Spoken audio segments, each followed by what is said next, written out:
I guess for both of you, just what did it mean to play in GIA for the last time? It's a grateful feeling to be able to finish our collegiate years here in GIA. It's a great building, a lot of history made here. Just didn't play the game that we wish we would have played. What obviously shots weren't falling for you guys early, especially, but what kind of went wrong for you guys in that first half? We just didn't play tough. We didn't play with any urgency. We just wasn't physical. They just really outmanned us, and that's really about it. How much of it is in the first 10 minutes when it's hard to find shots? How much of it's a mental thing, and how much of it is you just got to keep shooting, got to keep working? Yeah, it's all mental. When you're getting in the game like that and you're getting deep in the hole, and shots not falling, you got to hunker down and play good on the defense end. And it's mental. It's frustrating when your shot's not falling, you're not getting what you want on offense, but you got to find a way to get out that hole. Where would you say this team is at mentally right now? After this game, it's frustrated, very frustrated, embarrassed, but we still got a season to play. There's still games left, still a chance to finish strong in the tournament, so we still have a lot of season left. This might be something that's for either one of you that maybe media makes a bigger deal of, but has there been something missing with this team ever since the end of the Bedlam game? When that shot goes in, you lose that way. Has there been an edge maybe missing since then? I think that game honestly took a lot of fire out of us.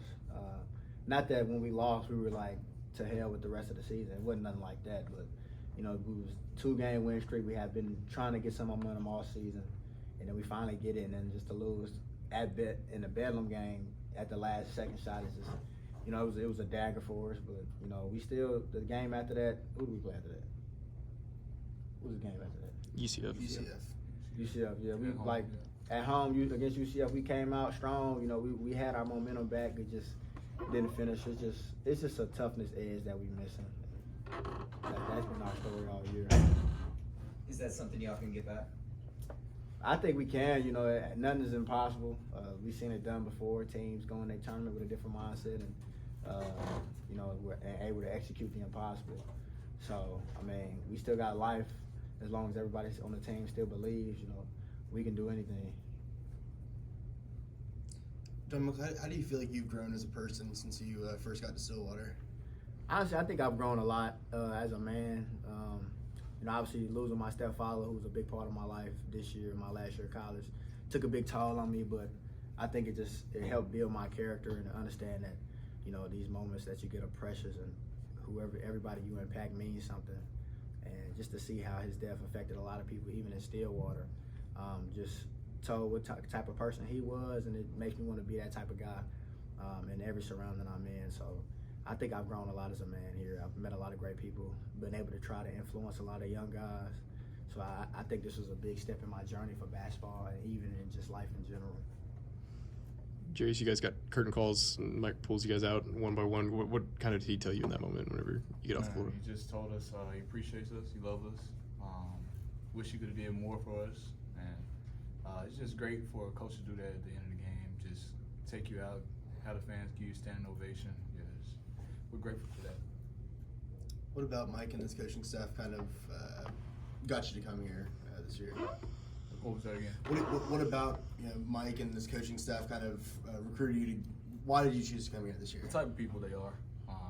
When I first got on the phone call with them, they were very comfortable. Felt like I can talk to them.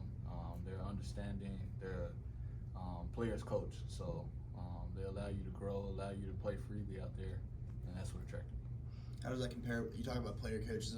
Other players talk about this too, but how does that compare versus some other coaches you've been with? Pretty much every coach that I've been a part of has been a player coach, player-led team. But I have had instances where I haven't been in that type of situation. It's just more comfortable and enjoyable to play with a coach that just lets you play freely, let you get onto the guys, let you be that coach on the floor instead of just controlling everything. Is it frustrating when y'all see criticism for the coaches? Yeah, to a sense, because we know how hard they work as well. They're not just we're not just playing a game and then they just go home and don't do nothing. Like, they're watching the game that we played and preparing for the next especially in the 2-day spans of games that we be having. So it's a lot of film work, and we see the work that they put in, and a lot of people don't really understand how time consuming it is being a coach. And sometimes it's harder than even being a player. So we give credit to our coaches for really just sticking it out with us and still trusting the process that they put in place, and we credit their work ethic as well. Any last questions? Joe Michael's been kind of a year of milestones for you. You hit your 300th three today. Does that number mean anything to you? Yeah, it does. I mean, I'm grateful to be able to put up those type of numbers. Being in high school, I always wanted to play at this level. I always wanted to play college basketball, and just to be able to get 300 threes or 2,000 points in my career and end it off here in GIA where I wanted to come in the first place, it's a great feeling. Anything else?